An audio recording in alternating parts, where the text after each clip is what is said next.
Hello, सत श्री अकाल, आदाब, नमस्कार। आप सभी का स्वागत है हमारी क्रोस एंड टेस्टो टीम में। सरकारी नौकरी पाना किसका सपना नहीं होता। आजकल हमने देखा है कि नौजवान ज़्यादातर सरकारी नौकरी पाने के लिए परेशान रहते हैं। वो दिन रात मेहनत करते हैं, बार बार परीक्षाएं देते हैं, लेकिन फिर भी उनको सफलता नहीं मिल पाती। तो ऐसा क्यों होता है, इसके पीछे क्या कारण है और हमें सरकारी नौकरी पाने के लिए क्या करना चाहिए, इसके बारे में हमें अच्छे से जानकारी देंगे पंडित सनी कुमार जी। नमस्कार पंडित जी, स्वागत है आपका क्रोस एंड एस्ट्रो टीम में। तो पंडित जी, सबसे पहले हमारे दोस्तों को बताइए कि सरकारी नौकरी का योग कैसे बनता है। अक्सर में देखने को मिलता है कि जो माँ बाप होते हैं अपने बच्चों को पढ़ाते हैं, पेट काट काट के पढ़ाना, अपनी जो भी जमा पूंजी होती है वह सारी लगा देते हैं शिक्षा के क्षेत्र में, ताकि वह अच्छे नंबर लाए और अच्छे नंबर प्राप्त करके वह अच्छी नौकरी यानी कि सरकारी नौकरी को प्राप्त करे। लेकिन क्या होता है, जो आज के युवा हैं वह एक बार कोशिश करते हैं, दो बार कोशिश करते हैं, लेकिन उनको अच्छे परिणाम नहीं मिलते, जिसके कारण वह निराश हो जाते हैं, मन उदास हो जाता है। तो कई बार ऐसा भी होता है कि परिवार के दबाव के कारण परिवार के लोग कहते हैं कि सरकारी ही नौकरी चाहिए। तो जो बच्चे होते हैं, जो युवा होते हैं, वह क्या करते हैं, जब उनका सपना पूरा नहीं हो पाता या उनके सपने में कोई बाधा उत्पन्न होती है, तो उसके कारण वह ऐसे गलत डिसीजन लेने लग जाते हैं, जिसके कारण उनको कई बार आत्महत्या करना जी या फिर ऐसी कोशिश करते हैं जिसके कारण वे अपना सब कुछ तबाह कर देते हैं। जहाँ तक जन्म कुंडली का विचार किया जाए, तो जन्म कुंडली में जो शनि ग्रह माने जाते हैं, इसको ग्रहों में नौकर की संज्ञा दी जाती है। जितना भी इस धरती पे नौकर वर्ग है, यानी कि जो कर्मचारी वर्ग है, सरकारी और गैर सरकारी, जहाँ पर भी काम करने वाले जो कर्मचारी होते हैं, उनका प्रतिनिधित्व जो करते हैं शनि महाराज करते हैं। अगर आपकी कुंडली में शनि अच्छी स्थिति पर है, अच्छे योग में है, और अगर आपके छठे भाव में और एकादश भाव में शुभ ग्रह युक्त है, दृष्ट है, तो क्या कहा जाता है कि ऐसे जातकों को नौकरी का योग बन जाता है। कई बार ये भी देखा जाता है सरकारी क्षेत्र में अगर लाभ प्राप्त करना है, अगर आपके दशम भाव में शुभ ग्रह बैठे हैं और उन ग्रहों पर शुभ ग्रहों की युक्ति बन रही है, दृष्टि पड़ रही है, तो इससे क्या होता है कि हमारे जो सरकारी क्षेत्र में हम लाभ प्राप्त करने के लिए आवेदन देते हैं, उसमें हमें सफलता प्राप्त होती है। शर्त सिर्फ इतनी है कि हमारे छठे घर में, 11वें घर में, 10वें घर में अगर शुभ ग्रह हो, तो इससे हमारी जो सफलता प्राप्त करने में जो बाधा आ रही है वह दूर हो जाती है। और इस बात का भी ध्यान देना चाहिए जन्म कुंडली में कि जिस टाइम हम अपनी जन्म कुंडली का विश्लेषण करते हैं, देखते हैं, उस ग्रह की दशा, जी। महादशा, अंतरदशा, प्रंतर दशा आदि सभी का विचार करने के बाद ही हमें उसका उपाय करना चाहिए। पंडित जी, कुंडली में ऐसा कौन सा घर या ग्रह जिम्मेदार होता है जो कि हमारी सरकारी नौकरी दिलाने में जिम्मेदार है। मूलतः जो देखा जाता है, अगर सरकारी क्षेत्र में लाभ प्राप्त चाहिए आपको, शासन प्रशासन जो होता है, अगर इस विभाग में सरकारी नौकरी के लिए जातन प्रयत्न कर रहा है, बार बार परीक्षा दे रहा है, बार बार इंटरव्यू दे रहा है, लेकिन उसको लग रहा है कि हम जितनी मेहनत कर रहे हैं उसके अनुसार हमें फल प्राप्त नहीं हो रहा, तो ऐसे जातकों को कोशिश करनी चाहिए कि सूर्य आदित्य का पाठ करना ये इनके लिए बहुत शुभ रहता है। अगर जिन जातकों को संस्कृत नहीं आती, वह केवल आदित्य हृदय स्तोत्र का हिंदी में अगर अनुवाद पढ़ें और सूर्य भगवान को अर्घ दें, तो इससे जो जातक है उसकी मनोकामना पूर्ण होती है। जन्म कुंडली में देखा जाए तो सूर्य अगर अच्छा है तो जातक को सहायता प्रदान होती है सरकारी नौकरी में। अगर हमारे शनि अच्छे चल रहे हैं, यानी कि अगर शनि हमारे अच्छे भाव में बैठे हैं, शुभ भाव में बैठे हैं, जी। तो क्या होता है कि जातक को शनि की ढैया या साढ़े साती के समय भी उसको अचानक ही नौकरी का योग बन जाता है। और इस बात का हमेशा ध्यान देना चाहिए कि जब भी हम अपनी कुंडली का विश्लेषण कराएं तो किसी अच्छे विद्वान ज्योतिषी के पास कराना चाहिए। छठे भाव को, एकादश भाव को, दशम भाव को, अगर इन भावों पर शुभ ग्रह हो तो जातक को कोई दिक्कत नहीं होती नौकरी पाने में। ऐसे जातक को सरकारी नौकरी बहुत जल्दी प्राप्त हो जाती है। कई बार ये भी होता है कि क्रूर ग्रह के कारण जातक प्रयत्न करता है, मेहनत करता है, लेकिन उसको नौकरी नहीं मिलती। लेकिन अगर आप इन छोटे छोटे उपाय को करते हैं तो आपको देर से ही सही, लेकिन आपको नौकरी अवश्य प्राप्त हो जाती है। पंडित जी, हथेली की कौन सी रेखा से हमें पता चलता है कि हमारी किस्मत में सरकारी नौकरी है या नहीं? अगर हम विचार करें तो पहले मैं अपने भाइयों को कहना चाहता हूँ कि जो अगर आपके दाएं हाथ में देखना चाहिए, अगर आपके दाएं हाथ में गुरु पर्व माना जाता है, जो अंगूठे के पास वाली जो पहली उंगली होती है, अब इसको गुरु पर्व की संज्ञा दी जाती है, यानी कि इसको गुरु की उंगली कहा जाता है।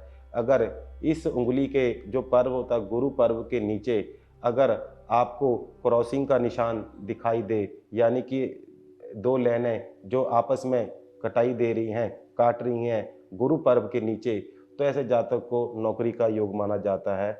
दूसरा कहा जाता है कि जो सूर्य की उंगली, यानी कि जो कनिष्ठिका के जो पास वाली जो उंगली होती है, इसे हम सूर्य की उंगली कहा जाता है। अगर यहाँ पर दो लाइनें अगर गुजर रही हो तो कहा जाता है कि ऐसे जातकों को नौकरी मिलने में बहुत सहायता प्रदान करती है। अगर सबसे ज़्यादा महत्वपूर्ण हमने देखा है अपने अनुभव में कि जिन जातकों की भाग्य रेखा, यानी कि अगर भाग्य रेखा मणिबंध से शुरू होकर पूरी होकर ऊपर तक जाए और इस रेखा में किसी प्रकार की कोई भी कटिंग या कोई भी आड़ी तिरछी रेखा उसके ना काटे, रेखा स्पष्ट पूर्ण दिखनी चाहिए। और कहा जाता है जिन जातकों के हस्त में ऐसी साफ स्पष्ट रेखा दिखती हैं, ऐसे जातकों को नौकरी बहुत जल्दी मिल जाती है। और ये भी देखा जाता है कि अगर हमारे हाथ की उंगलियों में, जैसे कि सूर्य की उंगली और बृहस्पति की उंगली, अगर इन दोनों उंगलियों में से जिसकी ज़्यादा उंगली बड़ी होती है, हम सभी के हाथ में जो उंगली होती है, सूर्य की उंगली देख लीजिए या फिर बृहस्पति की उंगली देख लीजिए, इन दोनों में से जिसकी आप ध्यान से देखेंगे आपको अंतर पता लग जाएगा। अगर आपकी सूर्य की उंगली थोड़ी सी बड़ी लग रही है आपको अनामिका के मुकाबले, तो आप निश्चित मानिए कि ऐसे जातक को सरकारी क्षेत्र से लाभ अवश्य प्राप्त होता है। पंडित जी, क्या कोई ऐसा व्रत भी है जिसको करने से हमें सरकारी नौकरी मिलने में आसानी होती है?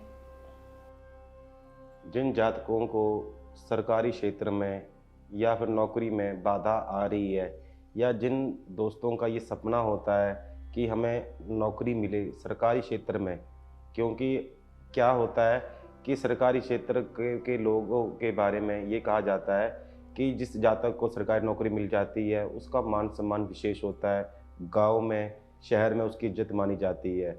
और कहते हैं कि अगर लड़की वाले भी पहले ये देखते हैं कि लड़का सरकारी नौकरी है कि नहीं, क्योंकि आजकल लोग सरकारी नौकरी के पीछे पागल होते हैं। उनका जो दिमाग होता है ये उनके मन में एक ही बात भरी होती है कि सिर्फ हमें सरकारी नौकरी मिल जाए, बेशक वह चपरासी ही की क्यों ना हो, लेकिन अगर अगर वो भी मिले तो उस पर भी वह जीन अपनी एड़ी और चोटी का जोर लगा देते हैं सरकारी नौकरी प्राप्त करने में। जहाँ तक व्रत की बात है तो कोशिश करनी चाहिए ऐसे जातकों को, जो जातक इच्छुक होते हैं सरकारी क्षेत्र में लाभ प्राप्त करने के लिए, जी। रविवार का व्रत ऐसे जातकों के लिए शुभ रहता है, मंगलमय रहता है। और कोशिश करनी चाहिए रविवार के दिन आपने भोजन में नमक का उपयोग नहीं करना है, ना ही आपने किसी को नमक देना है। और इस बात का ध्यान देना चाहिए रविवार के दिन आप फलाहार करें तो शुभ है, अगर नहीं कर पा रहे तो आप केवल चावल और दही का ही उपयोग कर सकते हैं, खा सकते हैं। और इस बात का ध्यान देना चाहिए कि सबसे पहले आपने सूर्य गायत्री का जाप करना, सूर्य मंत्र का जाप या फिर सूर्य बीज मंत्र का, जैसे कि ओम ह्रां ह्रीं ह्रों सा सूर्याय नमः, इस मंत्र का अगर आप प्रतिदिन 1 माला, 3 माला या 5 माला अपनी समर्था के अनुसार जाप करते हैं और प्रति रविवार के रविवार आप अगर उपवास कर रहे हैं, व्रत कर रहे हैं, तो निश्चित मानिए आपकी जो मनोकामना है अवश्य सफल होगी। बस आपको इस बात का ध्यान देना है कि रविवार के दिन अगर आप ये उपाय कर रहे हैं, व्रत कर रहे हैं, आपने किसी से लड़ना झगड़ना नहीं, किसी की निंदा नहीं करनी, किसी पर आपने झूठा आरोप नहीं लगाना। कोशिश करनी चाहिए कि आप जितना समय हो मौन रहें और सत्य का भाषण करें। हो सके तो लाल रंग की या भूरे रंग की जो गाय होती है उन्हें गेहूं और गुड़ थोड़ी मात्रा में अगर खिलाया जाए और अपने हाथ जो होते हैं गौ माता के सामने सीधे रख दिए जाएं, तो इससे क्या होता है, जब गौ माता हमारे हाथों को छूती है, चाटती है, तो कहा जाता है कि अगर हमारे हाथ में दुर्भाग्य की कोई रेखा होती है वह भी दूर हो जाती है। और इसके अलावा कोशिश ये करनी चाहिए कि मंगलवार को हनुमान जी के मंदिर में प्रतिदिन कुछ ना कुछ, जैसे कि लाल रंग का गुलाब है, ये हनुमान जी के चरणों में रखना है। और हनुमान को ज़्यादा प्रिय होता है राम जी का नाम। अगर किसी पीपल के पत्ते पर सिंदूरी जो सिंदूर होता है, केसरी सिंदूर होता है, उससे जय श्री राम लिखकर अपनी मनोकामनाओं को कहकर भगवान को समर्पित की जाए, तो इससे भी जातक को मनोकामना सिद्ध होती है। पंडित जी, सरकारी नौकरी पाने के लिए क्या कोई ग्रह भी जिम्मेवार है? तो उस ग्रह को प्रसन्न करने के लिए हमें क्या करना चाहिए? जिन जातकों को पहले तो ये देखना चाहिए कि आपकी कुंडली में कौन से ग्रह के कारण आपको ये समस्या आ रही है। मूलतः देखा जाता है कि जो सूर्य ग्रह होते हैं ये सरकारी क्षेत्र में लाभ प्रदान करने वाले माने जाते हैं। इन ग्रह के बारे में कहा जाता है अगर हम इसकी पूजन पाठ विधि विधान से की जाए तो निश्चित लाभ होता है। मान लीजिए जैसे सूर्य भगवान है, अगर जिन जातकों को ये बाधा आ रही है कि उनको सरकारी क्षेत्र में लाभ नहीं प्राप्त हो रहा, ऐसे जातकों को रविवार के रविवार जब भी वह स्नान करे, स्नान करने से पहले उसमें थोड़ा सा लाल चंदन अगर बाल्टी में डाल के या फिर उसमें गंगा जल डालकर अगर आप उससे स्नान करते हैं तो आपको क्या होगा कि सूर्य की कृपा प्राप्त होने लग जाती है। सूर्य संबंधी जो दान होते हैं जैसे कि लाल कपड़ा हो गया, गेहूं होगी, तांबा हो गया, गुड़ हो गया, नारियल, लाल फूल आदि, अगर इन सामानों को किसी मंदिर में दान कर दिया जाए या किसी ब्राह्मण को दान कर दिया जाए, इससे क्या होता है, जो सूर्य ग्रह हैं वे शांत होते हैं और अपना शुभ फल प्रदान करने में सहायता करते हैं।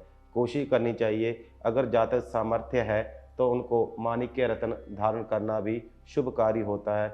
जातकों को कोशिश करें कि रुद्राक्ष हो सके तो 2 मुखी रुद्राक्ष अगर धारण कर लिया जाए तो इससे जातक की मनोकामना सिद्ध होती है। और जहाँ तक विचार है मंत्र का, आप अगर किसी का भी मंत्र का जैसे कि सूर्य गायत्री का या गायत्री मंत्र का जाप करना या विष्णु के ओम नमो भगवताय वासुदेवाय इस मंत्र का जाप करना या फिर विष्णु सहस्त्र का पाठ करना, ये शुभ माना जाता है। अगर आपके पास समय हो तो अष्टमी या नवमी के समय आपने क्या करना है, माता दुर्गा के मंदिर में जाकर आपने माता को प्रसाद बांटना चाहिए और आपने दुर्गा चालीसा का जरूर पाठ करना चाहिए। इससे आप देखेंगे कि अगर आप किसी तरह की प्रतियोगिता की तैयारी कर रहे हैं तो उसमें आपको लाभ प्राप्त होगा। पंडित जी, जैसे हम जानते हैं कि सरकारी नौकरी पाने के लिए युवक युवतियों को बहुत ज़्यादा परेशानियों का सामना करना पड़ता है, तो उनको आसानी से सरकारी नौकरी मिल जाए, इसके लिए उन्हें क्या उपाय करने चाहिए? जिन जातकों को ये कोशिश रहती है कि हमें सरकारी क्षेत्र में ही लाभ प्राप्त करना है, पहले तो आप ये देखें कि आप किस लाइन में जाना चाहते हैं। शिक्षा डिपार्टमेंट में जाना चाहते हैं जहाँ पर विद्या के बारे में जैसे टीचर, प्रोफेसर आदि उस विभाग में जाना चाहते हैं, कि आप सेना के क्षेत्र में जाना चाहते हैं जहाँ पर अनुशासन का पालन कराना सिखाया जाता है, जहाँ पर हिंसा को रोकने के लिए भी हिंसा करनी पड़ती है। तो कोशिश करें कि आप किस लाइन में जाना चाहते हैं, कि या आप राजनेता पॉलिटिशियन के लाइन में जाना चाहते हैं। पहले सबसे पहले सभी भाइयों को ये विचार करना चाहिए कि वह किस क्षेत्र में जाना चाहते हैं और उसी क्षेत्र के हिसाब से जातक को प्रयत्न करना चाहिए। और सबसे पहले अगर देखा जाए तो जातक को प्रतिदिन जब तक आपकी मनोकामना पूर्ण ना हो, और ऐसे जातकों को सूर्य को अर्घ प्रतिदिन देना चाहिए। लोटे में जल और गंगा जल अगर डालकर उसमें सिंदूर और चावल डालकर या लाल फूल डालकर कुछ भी हो उसको लोटे में डालकर, कभी ऐसा नहीं करना चाहिए कि आपने सिर्फ अकेला पानी ही चढ़ा दिया सूर्य भगवान को। आपने उसमें कुछ ना कुछ अवश्य डालना है, लाल रंग की चीज़। इससे क्या होगा, सूर्य ग्रह हमारे शुभ रहते हैं। ओम ग्नी सूर्याय नमः, ओम ग्नी सूर्याय नमः, इस मंत्र का जाप करते हुए अगर सूर्य को अर्घ देते हैं तो निश्चित लाभ होता है। सूर्य को अर्घ देते समय इस बात का ध्यान देना चाहिए, जब भी आप सुबह जल देते हैं सूर्य भगवान को, तो आपने ऐसे नहीं करना कि आपने जल छोड़ा और भाग आए या ऐसे मिनट में छोड़ के चले आए।